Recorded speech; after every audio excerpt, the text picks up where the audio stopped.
KHB38 in Lewis, Delaware. During potentially dangerous weather situations, specially built receivers are automatically activated to warn of the impending hazard. Tests of the signal are normally conducted by the National Weather Service in Mount Holly, New Jersey every Wednesday between 11 a.m. and noon. If there is a threat of severe weather during the normal test time, the test will be postponed to the next good weather day. Reception of this broadcast, and especially the warning alarm tone, will vary at any given location.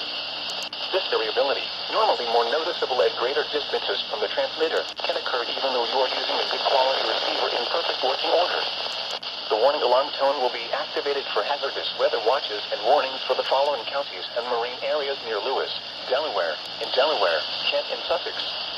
In New Jersey, Cape May, Atlantic coastal waters from Manna, Squam Inlet, New Jersey to Cape and Worcester, and other marine, in all of Delaware Bay.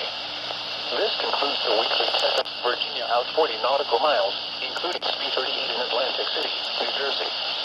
Thank you for listening to NOAA Weather Radio All Hazards 94 in Lewis.